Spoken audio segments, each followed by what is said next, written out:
علمی point number 9 وہ ہے میرے بھائیوں قرآن حکیم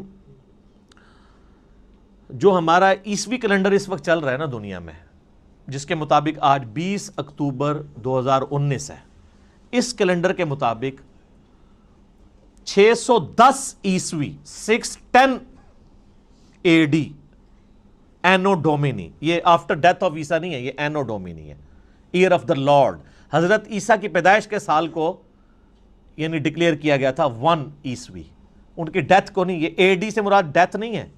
یہ لیٹن لینگویج کا لفظ ہے، اینو ڈومینی کا مخفف ہے، اس پہ میرا یوٹیوب پہ کلپ بھی ہے، عیسوی کیلنڈر ورسز ہجری کیلنڈر، یہ دونوں اللہ کے کیلنڈر ہیں،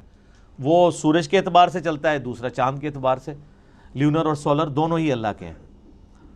610 عیسوی سے لے کر 632 عیسوی تک، یعنی نبی علیہ السلام کی وفات 632 میں ہوئی، اس پیریڈ آف ٹائم کے اندر قرآن حکیم نازل ہوا ہے۔ آلموسٹ یہ 22 سال بنتے ہیں عیسوی اعتبار سے،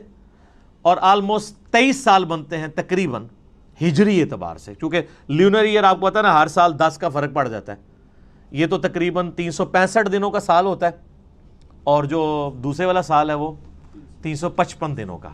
تو 10 سال کا فرق پڑتا رہے 20 سال تک، تو 200 دن کا فرق پڑ گیا نا، آلموسٹ پونے سال کا فرق پڑ جاتا ہے، تو وہ فرق نظر آتا ہے۔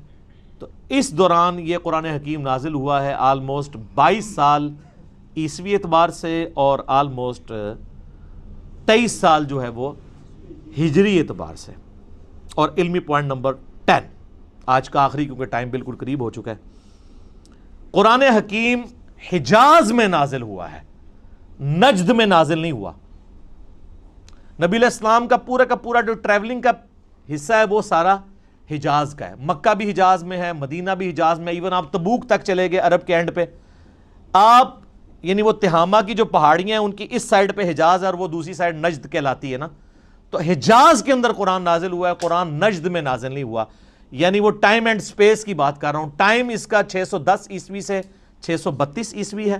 اور سپیس اس کے نازل ہونے کی کون سی ہے؟ حجاز۔ پورے کا پورا قرآن جو ہے وہ حجاز کے اندر نازل ہوا ہے، اور کسی ملک کے اندر نازل نہیں ہوا، یعنی عرب کی سرزمین میں نازل ہوا، اور عرب کی سرزمین میں بھی نازل ہوا ہے۔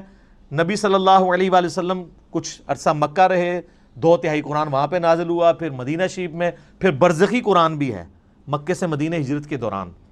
پھر مدینہ سے تبوک جاتے وہاں پہ بھی ہے، اور یہ آگے انشاءاللہ اگلے جو علمی پوائنٹس آئیں گے ان میں میں ڈسکس کروں گا کہ کسی صورت کا مکی یا مدنی ہونے کا یہ مطلب نہیں کہ 100% ہی وہ مکی اور مدنی ہے۔ بعض اوقات کئی آیات ہیں جو مکی ہیں اور مدنی صورتوں میں ہیں، کچھ مدنی آیات ہیں جو مکی صورتوں میں ہیں۔ اوورال زیادہ پیریڈ جس صورت کا ہوتا ہے اس اعتبار سے اسے مکی مدنی کہتے ہیں، اور بعض پوری بھی مکی اور مدنی ہے۔ لیکن ایک جو ہمارا یہ عقیدہ ہے کہ یہ قرآن حکیم آن دا فیس آف ارتھ جس سپیس میں نازل ہوا وہ سپیس تھی حجاز کی سپیس، عرب کا جو جزیرہ نما عرب ہے اس میں بھی حجاز والا پورشن جو ہے، یہ والا پورشن جو پہاڑوں کے اس طرف لائی کرتا ہے، تو یہ قرآن نجدی نہیں، یہ نجدی وہ بھی اب آپ کو پتہ ہے نجدی کہتے ہیں نا، نجدی ہو، تو قرآن حکیم نجدی نہیں ہے، قرآن حکیم حجازی ہے، ٹھیک ہو گیا؟ تو اللہ تعالیٰ سے دعا ہے جو حق بات میں نے کہی اللہ تعالیٰ ہمارے دلوں میں راسخ فرمائے، اگر جذبات میں میرے منہ سے کوئی غلط بات نکل گئی تو اللہ تعالیٰ ہمارے دلوں سے معاف کر دے،